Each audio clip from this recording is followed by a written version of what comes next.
Hello, everyone, and welcome to It's Sybil. I am Sybil Wilkes. Welcome into the merry group that we have on this day.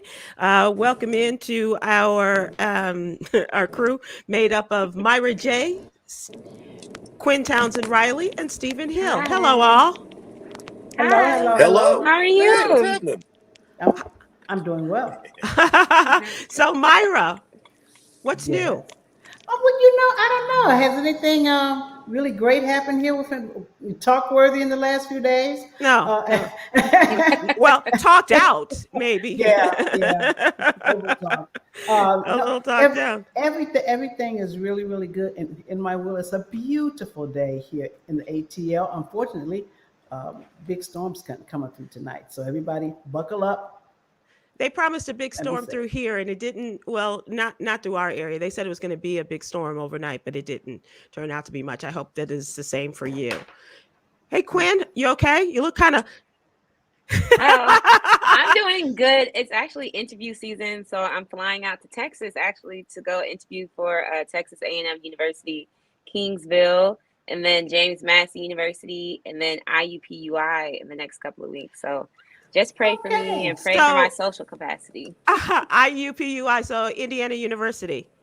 Yeah, Indiana University, Pennsylvania. I think that's I don't think it's Philadelphia. Pennsylvania. Is it Philadelphia? Damn. No, Dang. no. Check But your airline ticket. yeah, check your ticket. Check your ticket. Yeah. I think it's Stephen Hill. Where are you Well, headed? Do you know? Yes, I'm headed home right now, and I was hoping to get there before this time because I want to be set for this conversation right here. Hey, I haven't been able to sleep since Sunday. I can't lie. I haven't slept well since Sunday at all. Not even a little bit. Not even a little bit. So, anyway, are we still talking about the whole Will Smith thing or no? No. Yeah. Okay. Oh, Cool. No. All right. Even though Well, I don't want to. I literally don't want within to the take you hour. off track. Wait. Wait. This is why I and was trying to get home for. Okay. no, we still hear you. Stephen Hill. Steve. is he Okay. frozen or, Yeah. or is he? Yes. I'm sorry. No. I'm back. Am I back Okay. yet? No. Yes. Yeah. Yes. Yes. Yes, you are. Yes. You're good. I'm so sorry. Okay. Okay. You heard what happened in the last hour, right? That he was asked to leave and refused. Well, can we hold off on that That is part of the Okay. correct. conversation? I just want to find out Yeah. how No Okay. you problem. guys are just in Problem. terms of just a general open, see how you guys Okay. are Sure. doing, what's going, and there he goes. Okay, guess he didn't like that. Oh, Um that's what's up. so Maybe he can finally get some sleep. Okay. let's move to the what you need to know newsletter. How about that? Okay. And that is our Monday through Friday newsletter. And Quinn, you tell us how it goes. Tell the folks what they need to know. It is a free newsletter that is sent to your inbox at the top of the morning. You know, you want to scroll through while you drink your coffee, get your McDonald's, no shame. Okay, get your Starbucks, or if you cook in the morning, get your avocado toast on and read the full newsletter.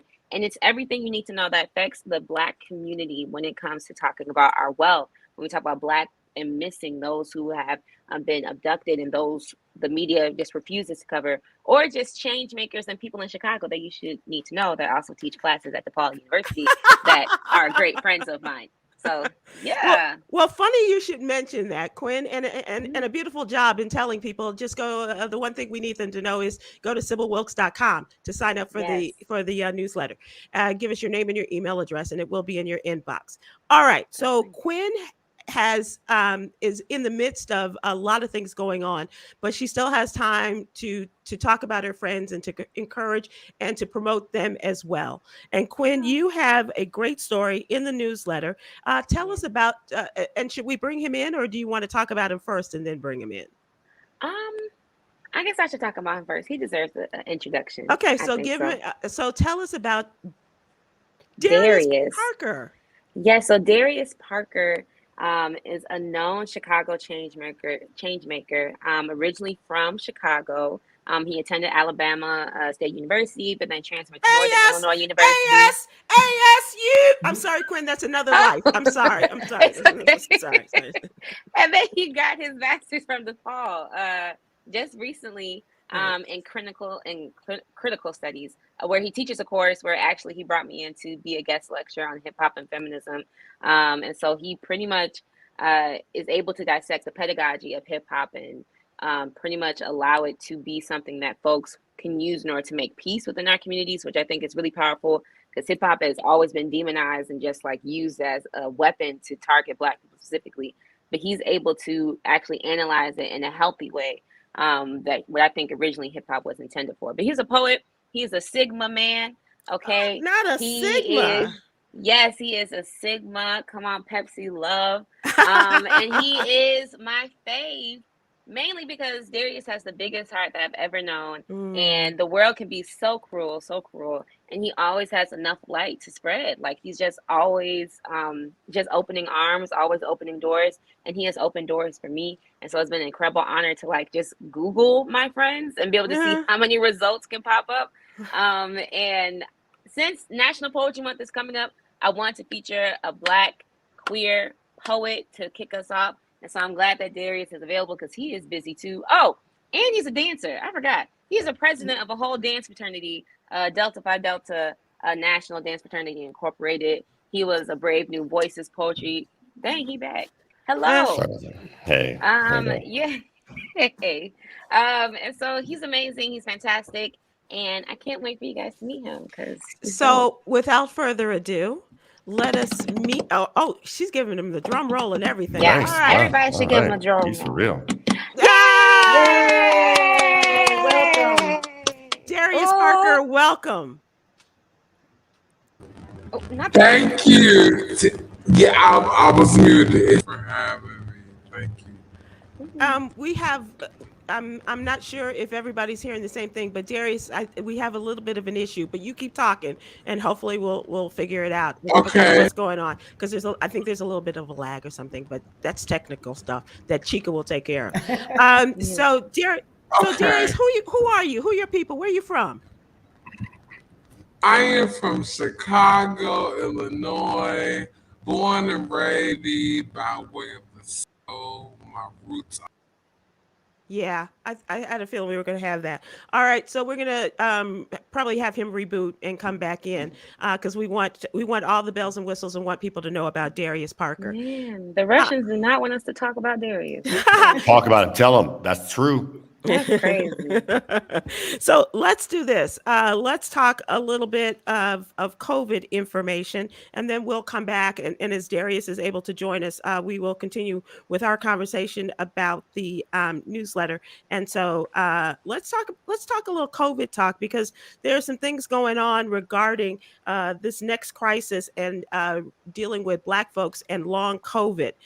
In this story, leading health experts are sounding the alarm about what will most likely be the next crisis, and that's racial disparities in the treatment of African Americans experiencing long COVID. These are the symptoms such as shortness of breath, fatigue, brain fog, and depression has led to extensive research on the condition. But health experts say that Black Americans have not been included in long COVID trials, treatment programs, or in the registries, according to a new report that's just been released. I don't find this difficult to believe, because every day when we talk about checking in and checking up for your health, when we talk about all the other things health-wise, we talk about disparities and how the disparities affect Black folks, especially people of color. You do. So I'm not surprised. Anybody? No, not at all. Not surprised at all. And when it comes to actually with those clinical studies, I do believe that Blacks and other minorities are somewhat reluctant to participate because of our history with medicine in this country. It's been a little shady, so it's like, you need for me to do what? Now, I have been a part of the Black Women's Health Study, but we don't take any medication for over 30 years. As a matter of fact, they just called me over the weekend going, perhaps you forgot we sent you the mailer back in February, waiting for your results. But I do think that it is important for us to be a part of these surveys and things, And the trials, yeah. And the trials, just yeah. so that we can actually be a part of any updated and new medications or new treatments or new recommendations. We really do need to be a part of that. Yeah, I agree, and we talk about that, especially in one of my areas of interest is breast cancer in Black women, and so we do talk about that and the necessity for us to be involved in trials and clinical studies. What about you, Stephen Hill? Have you ever been asked to be a part of a trial or a study, especially regarding Black men? Oh, the opportunity for humor is so Yeah, great here. that's okay. But I'm Take gonna it. go. No, Take no, it. no, no, no, no, Take no, no, it. no, no, no, no, no, no, no. No. I have not. I have not at all. Ever. But I would do it. I would do it. Anything that might even, move African Americans, especially towards a healthier lifestyle, healthier Yeah. life. I will do. Okay, so go for the funny. I want to hear this. I hadn't formulated it yet. I hadn't Oh, okay. formulated it, and once I decided I was not going to do it, I You took my just- brain out of there. okay. Yeah, It stop goes away. Stop It goes poof. It Yes, really yes, does. yes. So let us encourage people if they have been documented, if they have been diagnosed as having long COVID, the long haul COVID sufferers, and you are invited to be a part of a study or to provide more information, please be a part of it so that we can really get the move on in terms of providing the necessary information, which could lead to better drugs and handling of the system, their bodies in the long run. So please, please, please. And if so, you may want to even keep a journal, just of all of your symptoms and how you felt and how that may have changed. So if you are contacted, you have sort of like an accurate diary. Yeah. You've been going through recently. And a video diary. If you don't want to write it down, you Good can idea. keep a regular diary on your phone of what's going on. We have a friend who is still in recovery from COVID and pneumonia, and it's very interesting to go through this process. It's kind of sad, but it also is it's engaging in terms of just watching someone go through this process, and any way that we can help others in the long run, because we're not through this and there will be other variants that will come along, and so let's do what we can. Let us go back to Mr. Darius Parker, the long-awaited joining of us. Darius, are you with us? Yes, I am here. Can y'all hear me? Oh my God! Much better, yes. Yeah. That's what I'm talking about. Yeah. That's right. That's right. Yay, Darius! Thank you for hanging in with us. No problem. Thank y'all for having me. So Darius, as I was asking you, who are you? Where you come from? Who are your people? Boom. So my name is Darius Parker. I'm from Chicago, Illinois, North Side, big uptown energy. By way of the Hey, South North Side, Side. my family, Quinn, my family's from 61st and Cottage Grove, #Southside Roots, right? Okay. And also have roots in Mississippi. Sybil did the ASU, absolutely. Big horny energy. But yeah, I'm just here to, talk a little bit more about my experiences, poetry particularly, and just how all these experiences and opportunities really make up my identity and who I am and how I've strived to be in this world. How did you come to this life of combining academia and art? So I grew up in an organization called Kumbah Links. It's a non-for-profit yeah. hip-hop arts and education organization in Chicago, who really had us at a young age talking and dissecting the world in which we lived in, right? Like throwing huge terms at us, like, what is racism? And that's like, being 13, 14, like, What? I know this, right? And really giving us the tools to identify it, dissect it, then resist it, right? And then coupled with that, how do you feel about how this affects you as a youth, right? So then we would create dances, poems, theater pieces, monologues based on those conversations about some of those things. And so that's how they've been interweaved through my entire life. I've carried Kumbah Links arts, activism, organizing through my entire academic career. So yeah.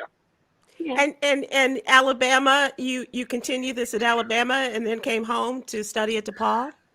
So my experience at Alabama was great. I still have roots there. Like Quinn mentioned, first off, Quinn, thank you so much for that beautiful intro. I didn't get a chance to acknowledge that. Quinn, I love you so much. I love you more. I didn't say your zodiac sign, but did you want to tell the people? Hilarious. I'm a Libra. Did you want to give them your sun Pisces sign? moon, Pisces rising. My best friend is a Pisces. It's crazy. But yeah, so I started at Alabama State, right? And so I couldn't afford the tuition. And so I felt like a failure having to come back home. Like, dang, Mom, we had all this planning for me to go down south. And here I am back in Chicago. And I held that to a certain way. So I took a year off. I went to Northern Illinois University where I got my bachelor's in journalism, minor Black studies. Took another year off and was like, you know what? I can do this education thing. Am I going to get a master's? All my friends are doing it. I'm like, should I? I'm going to do it. And so I found the critical ethnic studies program at DePaul, which has really changed my life and helped shape my lens for the anti-racist work I currently do. For the hip hop and peace building class I was able to create. It has really, really shaped a lot of what I've been doing. So, yeah. So, Quinn, tell us about your relationship with Darius and how this love affair started. Oh my gosh. It is a love affair. It sounds so Shonda Rhimes and Terry McMillan. When did we meet Darius? Was it first on the Poetry Slam scene or was it the DePaul open mic? It was the open mic. Okay, so Darius was hosting this open mic. And Darius, if you meet him first of all, Darius is super, super tall. Okay, so a lot of folks will find that intimidating. And he's one of those people. No, not Quinn. Yeah, I'm never. Okay, so he's super tall, and so he's one of those people that can, command the room without using the mic. Okay, because he has that natural magnetic energy where everybody is already like, okay, we're going to look at this person and follow his lead because he's a leader. And so when he was hosting, introducing, like Chicago's so small and it's so cliquey, I always knew of his name, but we never actually had a conversation until that day. Like after I did my poem, he did a poem and we connected. It was just like, I love you too. And then we became a part of this organization during COVID that was formed called Black Greek Poets, whereas everybody that's a part of Divine Nine organizations that are also poets, we became part of this group meet and we would meet over Zoom and have ciphers and write and drink and also just connect. And it was a great time. It was a beautiful time during COVID. COVID had so many creative moments. But we just really butted over that and our passion for transformative justice. We're both abolitionists. We both really do not rock with toxic masculinity. We both talk about how Chicago needs to get its stuff together. We both love seafood boils. Also, Darius, do you like Papados? I love Papados. I love Pull the show over. Darius is now my favorite person. Cut it. She could edit that out. Let's go get seafood, y'all. Hey, Quinn. Hey, Quinn. What's up? Rewind. What's up, Quinn? What's up? We're gonna rewind. And you know what? What's up, Quinn? What's We're up? gonna have Talk to him. Talk about the crawfish and fries, Darius. Talk about the crawfish and fries. Come on. Bring it here. And oh my thing. gosh! Swamp thing. Get to go. Oh, come on! Oh man. So Darius, make you want to slap somebody. Wait, nope. Sorry, not my. Nope. My bad. No, my bad. Too soon. I heard what I said. I heard what I said.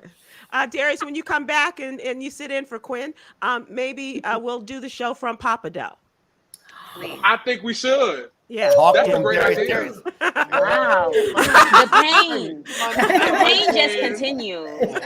It's just continuing. Okay, that's fine. So, Darius, tell me about taking your love of music and hip hop and peace building. What does that look like in a syllabus, in a classroom setting? What does that look like? So I teach for the Peace Conflict Studies Department at DePaul. Got it. And my department head, Susana Martinez, she is a godsend. She gives me so much freedom and autonomy. She's like, Darius, I believe in your work. I believe in what you do. I believe in the history and legacy that you carry. I want you to just, create this class how you want to see it. So I was like, whew, okay, freedom. Yikes. Okay. So I was thinking about what are the things about hip hop that I love, the things that Kwyn taught me, the things that, my city has taught me about hip hop, right? And then what does that look like on the underbelly? What are some critiques of hip hop? What are some things that hip hop is not doing its best job at, right? Specifically around toxic masculinity, misogyny, misogynoir, and homophobia, right? And so I crafted my syllabus. So hold on a second, because we're going to move into our next segment, but I think you'll see the connection that I'm trying to make here. Okay. So we're going to take a second and then we are going to move on to what's really going on. And that is our question of the day. So we are going to take what's really going on in our question of the day, and we are going to weave that into what Stephen Hill is wanting to talk about as well. As and Myra has not had an opportunity, nor has Quinn, and you, Darius, to lean into what happened at the Academy Awards on Sunday night, because when you talk about the whole male energy and the masculinity and all of that, I think that is a part of what we experienced Sunday night in watching that. I will tell people, as you're listening to us on It's Sybil, and we are talking about our question of the day, what's really going on. Stephen Hill and Myra, Quinn, and Darius want to talk about, first of all, get your opinions, because this is an opportunity for you two, but also for people who are watching and listening. We want them to be able to give their questions or their opinions on this. And this is what happened Sunday night at the Academy Awards when Chris Rock came out, had an offhand joke about Jada Pinkett Smith and her bald head, and about joking that it was, she was working on G.I. Jane 2, and not knowing her background with alopecia and what have you. And of course, he went up, Will went up and slapped Chris. And now we have the fallout of all of this. There's so much that's come out. Stephen Hill, you give us the latest update, and as you give us your opinion on this too. So the Academy came out within the last 2 hours, revealing that they did indeed ask Will Smith to leave the ceremony, and that he refused to do so. That is the latest, as many people have been talking about. Why wasn't he asked to leave? Mm-hmm. Apparently, he was asked to leave and refused to do so. And obviously, this changes a lot of the game.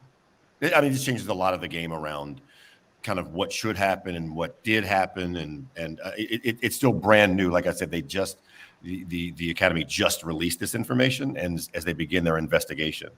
But yeah, that's the latest news.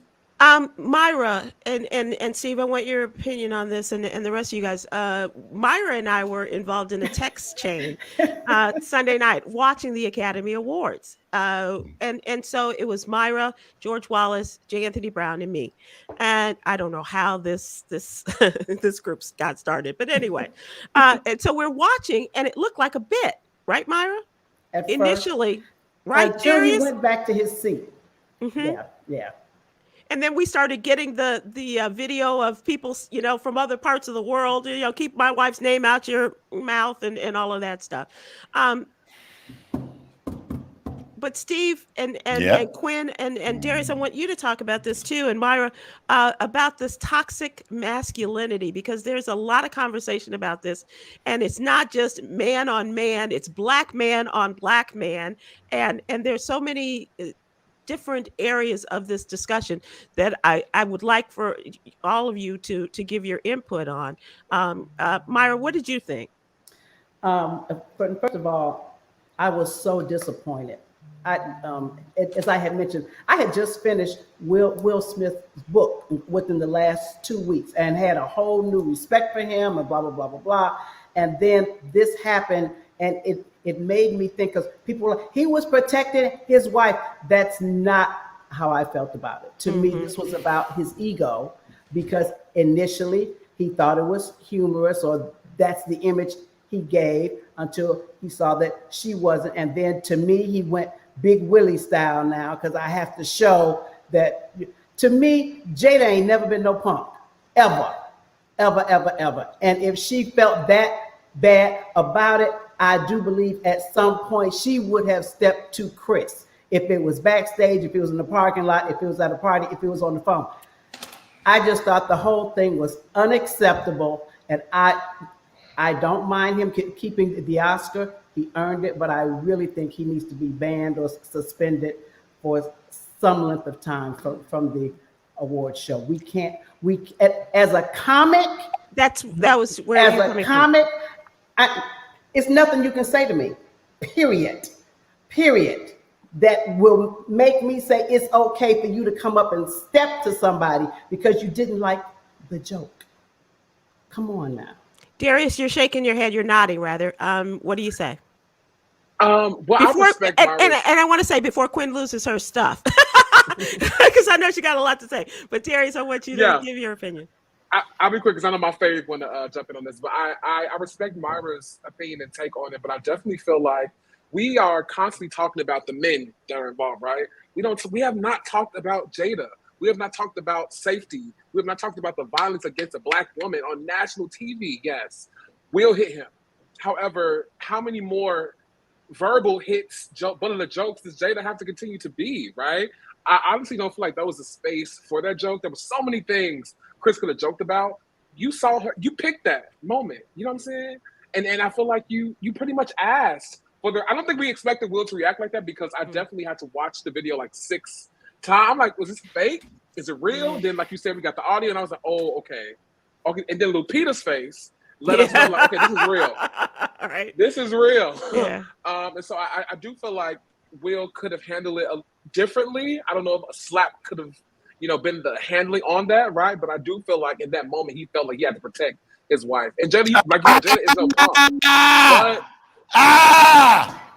But Don't do that. Right. Oh, I'm so sorry. I'm so yo. If you want to say retaliate, that's perfectly fine because there's nothing that Will did that protected her from anything happening in the future. Now, if you want to see he retaliated for it, that's fine. He did not protect her. He did not defend her. He retaliated. So let's get the language right. Is there let's not protection and retaliation? No, it is Right. not. It's Protection is fine. not retaliation. It is not retaliation is not Okay. protection. It is Okay, not. so why- Tell me another example where retaliation is protection. I thought in war, when we go ahead and fight for our freedom, people say we have to retaliate set against enemies. Why? So is that not What? protecting our land? That's not Absolutely. protection. Retaliation is not protection? protection. Oh, Protection okay. is protection. Tell me give me an example where retaliation is protection. Go. I just did. Where? Specifically, what? Where? I mean, first of all, I don't believe in war. But secondly, if anybody is going to comment or make a joke or literally what Black women particularly have been the butt of jokes for the longest. And Chris Rock, particularly for making a movie called Good Hair Right. about No, Black this is women my and question. their My journey question. hair. My No, question. that is. When it is is. retaliation? Because the retaliation is protection? just a response. So my response response, can I either be get. an eye roll. It can either be me slapping you in the face. I personally think Jada should have slapped him. I don't think there was Right. Yeah, anything no, toxic, let's go back to when masculine retaliation. about what Will did. I love how you're taking us somewhere I'm about else, to but when literally is Google the retaliation? definition. I'm about to. When is I'm about to- retaliation defending I'm or gonna get it. protection? Hold on. So are you saying So- that he should not have done anything? He's No, saying, no, no, he whoa, said whoa, we whoa, can't whoa, call- no, no, no, he no, said no, we no, can't no, use wait. protection. Whatever Break it he did, whatever he did was going to be retaliation. It wasn't That defending. retaliation is By the the way, action of harming someone because they have harmed oneself. Revenge. Protectionism invites retaliation. wait, that's That's just what- an example. No, that's an example of how to use it in a sentence. I'm just telling that's you what what you the asked Google for, the told me. example. That's what I'm No, no, telling no, no, you. no, no. I asked you an example when retaliation is defense or protection. That's the question. When is retaliation? And none of y'all got defense an or answer protection? yet because it's not. not. It is two different Well, things. And by the way, and I'm well, not saying one is worse than the other, but retaliation. If Chris Rock went towards Jada with a knife and Will smacked it, then that's defending. That's protection. What How he was it not did defending when the whole room erupted in laughter? Wait, at her? And so his y'all actions got came crazy. after that. It's because y'all got crazy difference of defending, and that's the problem. Like the problem is it's not. It's Okay. retaliation. There's no defense. Defending against what? What action? What that hurt her? What action did he prevent from hurting her? That's What defense. action did That's he defense. prevent? No, you don't. Defending is not preventing. defense. It's also interceding on a continuing attack. So literally, Yeah. it can be after Well- I've been attacked. So after I've been hit, or somebody made a joke about me, if my brother or my uncle or whatever want to stand up on my behalf, that is protecting me. That's They standing retaliate up for you. me. No, That's also protecting. we're gonna have yeah. different ways. And of somebody doing it. somebody we put in the do. comments Go like his ahead, words were Darius. his knife, right? So that was a Right, violent that was a action weapon. against But her with his words. I guess my question. Hold my on, point hold is, on, Steve, even Steve. if it was a knife, Steve, yes. just breathe. Breathe. It's I all love it. I love. love it. No. I know. I I like, love but I I'm just using want Google you. Dictionary. But I have been thesaurus. I have been debating with people at work, in my group chats, and group me, and FaceTime chats. I'm hey, let's do it. Because Let's it's talk not toxic masculinity, and I'm so tired of Black people being so suffocated by respectability politics, and people talking about he should lose his Oscar, he should be banned for what? Like for what? For what? Because Because people want to weaponize anger. Black people can never be angry. Like I'm over that. I'm over that. No. That is not what I said, Quinn. I did not say he couldn't do anything. What I said is that we cannot justify someone coming up with and laying hands upon another person because he didn't like the joke. Chris and Will, I'm sure, are sort of on that same level. I'm sure Will knows how to find Chris.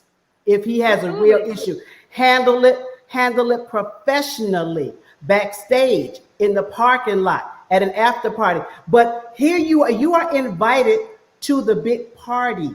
You don't handle it right there. That was not professional. But the disrespect was public, Myra. So they tell jokes all retaliation gotta be the public. time. It's a Well, that generational doesn't make thing. sense. It's a How can the generational harm thing. be public and the consequences not be public? That doesn't make sense. Please, The harm is public. The please, consequences. Quinn, let me finish this thought. Let me finish this thought. And recently, Jada had all. Now, I'm not saying whether the joke is mean, cruel, shouldn't have been told. She said, "I embrace my baldness. I love my bald head. I don't care what anyone says or thinks about it. I love it." She said that. Now, all of a sudden, she has to be protected from this. I am so sure Jada is a grown A woman. What was it that she could not have said to Chris that her husband did not say? And to me, she could handle that. He, to me, took it to a whole different level. I am a stand-up comic. All of our jokes are not going to be funny. All of our jokes are not going to land. I cannot justify, because I tell a joke you don't like, you got the right to come up and lay your hands on me? Never. I will never justify that for anyone to do that. Otherwise, it is open season on comics. And it really is. And that's the concern amongst all of the folks that we talked to this week, you guys, is that it is open season. Even the New York comedy houses are, putting up notices and things and telling people, if this happens, this is not going to happen in our space. And so that is an area of concern. And I understand that. Steve, you wanted to, we just asked you to take a beat. I didn't mean for you to go radio silent. Would you want to do that? I'm sorry, what's the question? We were talking about the differences in retaliation and defense and things like that. I wanted you to round out your point. No, I felt pretty articulate about it, and then oddly enough, I'm calling myself a black man articulate. That's against the rules. But yeah, no. I mean, look, even when you talk about war, it's not defense. If Russia bombs us and we bomb Russia, unless we're bombing missiles yet to take off, that's defense, because there's another attack coming. If we just do it just because they bombed us, that's retaliation. And I'm not saying there's anything wrong with the retaliation, right? By the way, here's what I would have loved. If Will Smith had gotten up, walked up there, and hugged Chris Rock, it would have sent a much bigger message to everybody that needed to be sent to, right? And it would have backed up his whole, I believe in love. I believe in love. But going up and smacking somebody, I'm assuming, I guess I wouldn't say this assuming that the bottom line assumption was him smacking somebody was wrong. But it feels like after this conversation that may not be the baseline. And so that's the thing I'm really stripping out on. Okay. That's it. No, go ahead. Finish. No, that was it. Some of this, and maybe not this, is falling around a generational thing, right? Because I've had other conversations with younger folks who were like, well, Chris Rock, Chris Rock should make an apology, because there was a fake apology going around, by the way. If you read an apology by Chris Rock, it was a fake one. Right. And I said, he may have called, and somebody said, no, he needs to do it in public. And the idea that everything needs to be done in public is a generational thing. That I need to know everything that's going on in anyone's life feels like it is a separation of generations. So I'm not saying everything is, but certain parts of this I'm realizing break down along generational lines. And I agree with you too. I think that is generational. We are quickly running out of time for this particular segment. And I know, but I love the energy. I love the passion. No. I'm going to let you do. I'm going to let you have your moment. I promise. But I do want people to recognize that is our question of the day. And as you can hear, it's still a lot of energy and a lot of conversation going on there.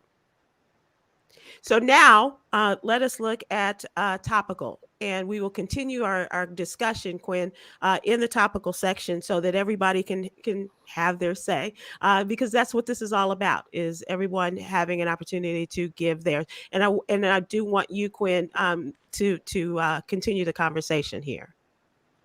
Okay, right now. Okay. Mm-hmm. I was going to say, I feel like, let me just say, I know that everybody's going to disagree, I think, at the root of things. And I definitely respect everybody in the room. So let me just say that off bat to like whatever type of atmosphere it's creating.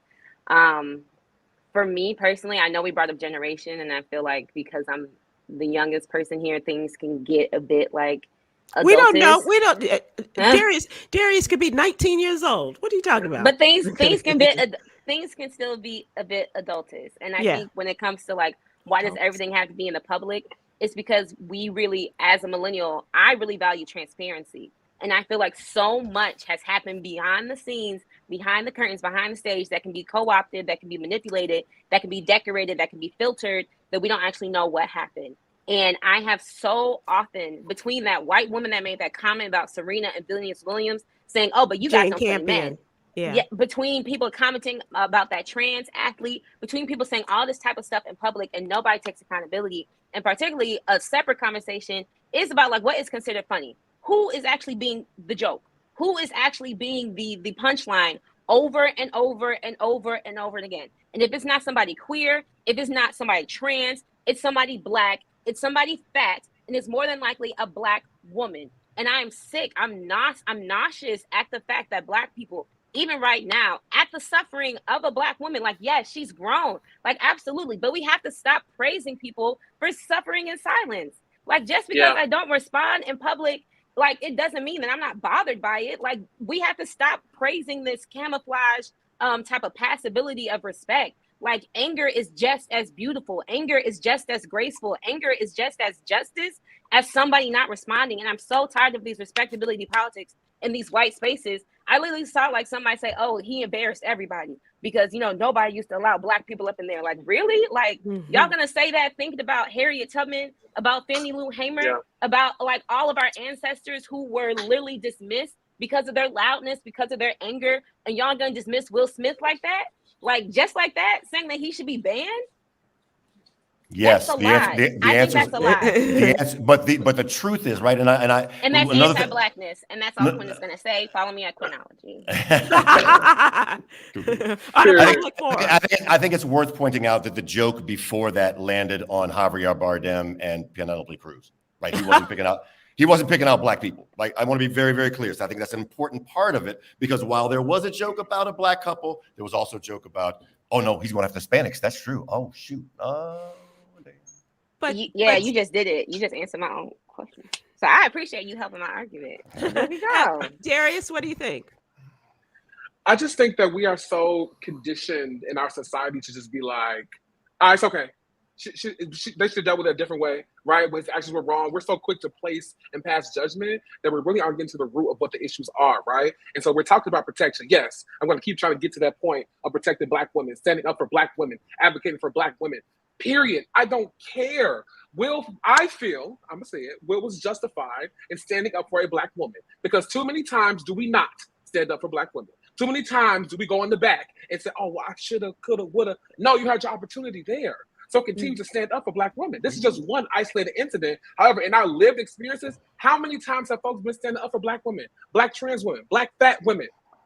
Nobody's saying anything. The disrespect is public, therefore it should be addressed as such. You know So what? but I want to, because no one's disagreeing with that. Everyone should stand up for Black women. But my challenge is, you seem to be connecting standing up for Black women to smacking somebody in the face, right? It's that connection. When you couch it in standing up for Black women, it's something we all believe in. It's something, and like that's not a question. And there's a way that, and you talk about everybody right away, right? So the way to stand up for Black women, especially with Chris Rock after that, would be to have a conversation with Chris Rock after that, letting him know what the damage is in case he didn't know.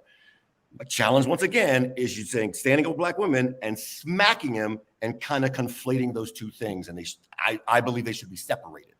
I just feel like people don't think words are violent, and they don't think words. Well, let me just say, Words are violent. Myra, hang on, Myra. I'm going to get Okay. to you. I just want to make note, because we're talking about the words, and I didn't want to ignore what Arthretta was saying on Facebook, and she said that his words were the knife, and so words do have an effect, and I think, once again, it's more generational, Quinn and Darius, that it has greater impact, because you guys are artists. And Myra, you too, and Stephen Hill is an artist, but I think that the words have a greater sense of power for you guys than Yeah. what a lot of people were thinking. Older people were thinking as we were watching this. Go ahead, Myra, Okay. because I As- do want to weave this all together with what Sure. happened last week with the Supreme Court nominee. So go ahead, Myra. as a comic, as a Black woman, as a robust, curvy Black woman. Yeah. And also back Talk about in the day when I started over 30 years ago. A bald Black woman. Thank you. I have jokingly was called TWA by my friend Robin Harris, which stood for Teeny Weeny Afro. Yes, as a fashion show, I wore my hair very close to what Jada Pinkett did, and I wore it for years, and I freaking loved it. And men and women joked about it. I took it as a joke because I loved my freaking bald head. You could not offend me by that, because I was a beautiful, very, very, very short-haired Black woman. But the bigger picture that I'm trying to point out, this particular night was about the Oscars. This particular night, Will Packer, the first time a Black man was the executive producer. This particular night, we got D-Nice DJing. We have an African-American music director. This should have been about Two Black women on stage. Yes. And you can't also a black woman executive producer. Yes. So to me, this should, the bigger picture was the celebration of people of color breaking that glass ceiling. I have never said that Will Smith should not have talked to Chris Rock. That is not what I'm saying. My whole issue was how he handled it, because we are talking about this instead of Questlove, whose whole speech dang near got lost in the melee because of that. That is why I was so disappointed in Will Smith, because he decided to pull the whole show over, because at that point was like, I feel like this moment is so important, nothing else matters. You could find Chris and talk to Chris at any freaking time you wanted to, but you put everybody else aside, to me, including your wife. You may not have realized it, but including your wife, to me, was not in the spotlight at that moment. And it was a very tragic to me. I want to paraphrase Valerie Barr, who's on YouTube with us, who says that due to the fact that words are carrying the power of the knife, Will could have just yelled as a response. If words are a weapon, well, before he could have just yelled it and not struck him.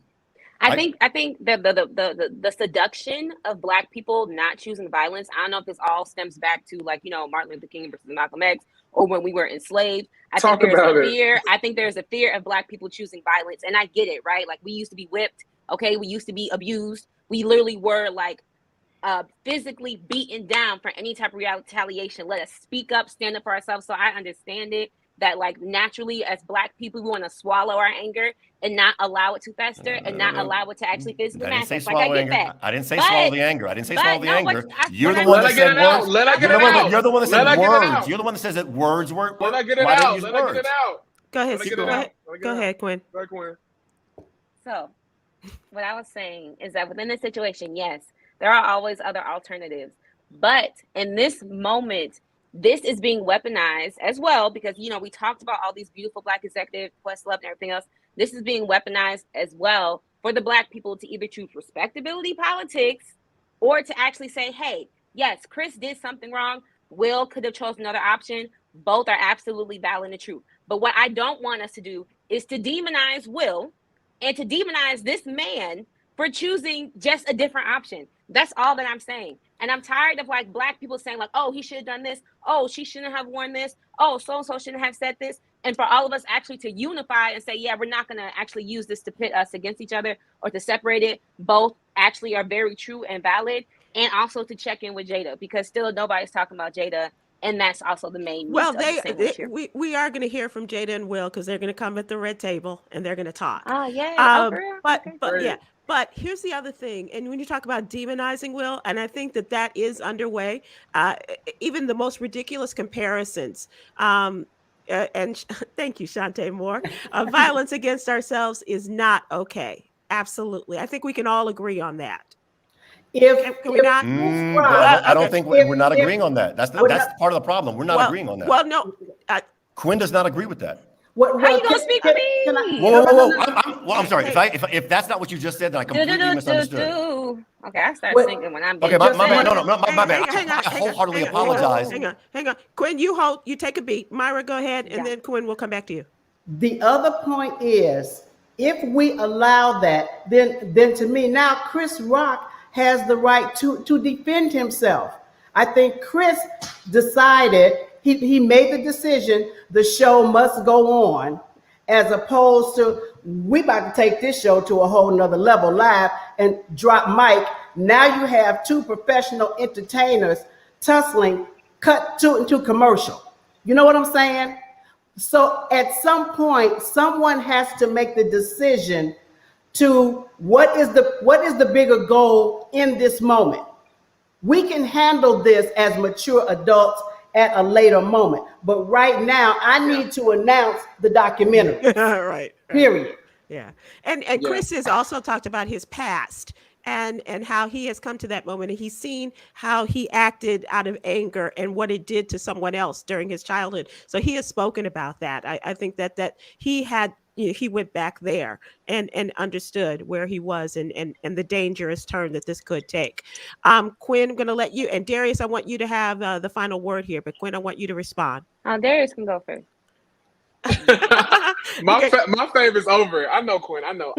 I just really, somebody made a comment in the chat that said we're not talking about the root. The root is that Chris initiated this, right? And so I know we're continually beating this horse, right? Because we are clearly divided, and that's okay. We can have different. I think the conversation is good. And yeah. I think it's great, and I think for me particularly, we just have when is it not funny, right? When is that joke not funny? And when we're going to decide that as a community, it's very subjective. It is. Yeah, I agree, but some things just aren't funny. Rape ain't funny, right? Okay. Talking about somebody's illness is not funny. Oh, okay. I feel, and we can disagree. I adore you, Myra, and I think we can disagree on that. But I feel like, you know, and I just feel like that we need to. Darius, you're coming back. we like you, Darius. We want you to be our friend. You're coming back. Yeah. I win. Okay, so Quinn, I want you to wrap this. I don't have anything else to say. You don't? Mm-mm. Okay, Stephen Hill. I think I'm Stephen? I intentionally put myself on mute. Literally. I didn't want to be here like, No, I appreciate the conversation. I think we have differing opinions, and I'm challenged by there's a world that we'd like to live in, like how we'd like to have people operate and perceive us, and then there's the real world that is actually operational. And there's a challenge that those two don't meet as often as we'd like them to. And there's some people on this among the five of us doing things in our own way to try to close that gap. And so that's the cool thing, right? You take experiences like this and learn from them and learn a bit from the other side and try to close that gap between the world that we want and the world that we actually have to live in and make them closer. So that's why I feel positive about stuff like this. And I agree. And so as we do wrap this up, I do want to say, when I said I think we can all agree with that with Ms. Shantae Moore, I agree with that. Okay, so let's be clear about that. I always agree with her. Number one. I always say that. I ain't stupid. I know. Otherwise, there's no living for you. So I want to thank you all for being so open and being conversational about all of this. And as I like to say, we can disagree without being disagreeable. Although J. Anthony Brown will always say, no, we can't. But I believe that we can. And I really thank you guys. This has been a really great conversation and I appreciate you. And so Darius, I would like for you to come back again and perhaps maybe it won't be as volatile the next time, but okay, Sybil, because I can't wait to talk about academics. I know. And then y'all just shook the table.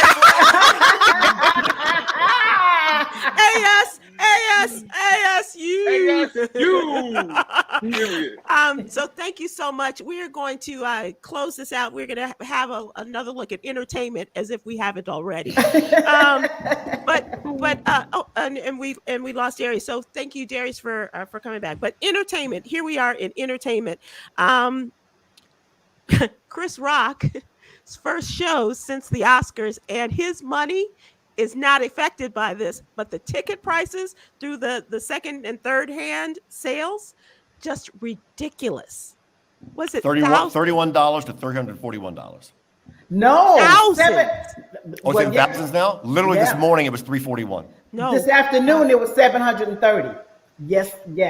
And the scalpers or whoever, the second, third hand people, they're like $2,000 or $3,000. For if I'm not mistaken, first show is tonight at the Wilbur Theater in Boston, Massachusetts. I would give a whole lot to be there right now. I know that's right. That's right.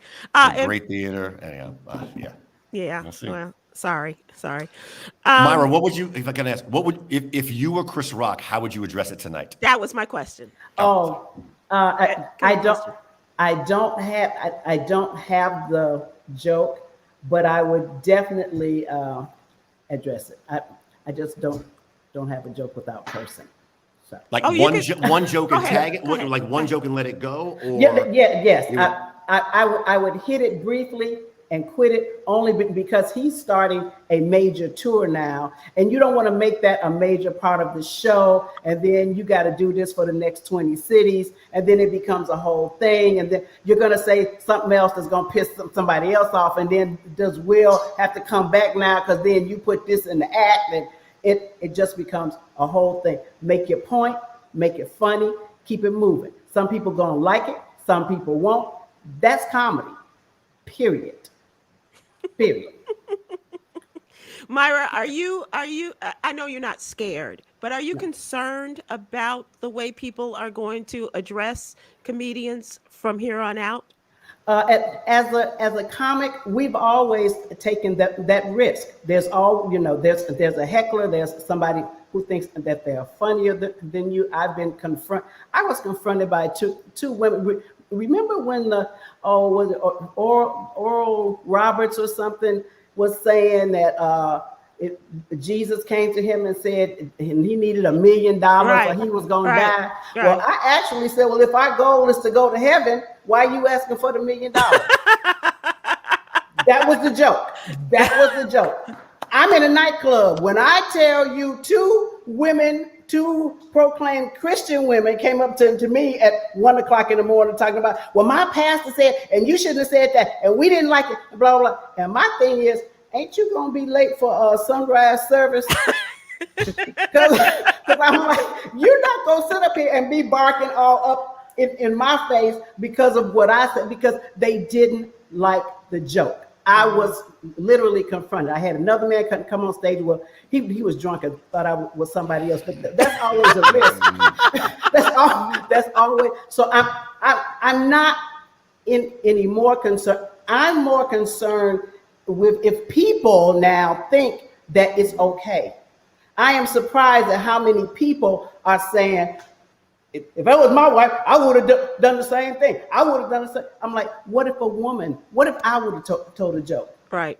Should he have come up and slapped me in the face? Yeah. See what I'm saying? And what if Chris Rock had fought? What if Chris Rock had gone down? What if he had gone down? What if the slap had knocked him down? What if he had just knocked the living daylights out of him? Yeah. So what if it was a real hit? Yeah. So. Stephen, but I ain't scared. Stephen Hill, at any point, did you think that it was not real? No, I knew it was real from the very beginning. You did. There was no way that wasn't real. Okay.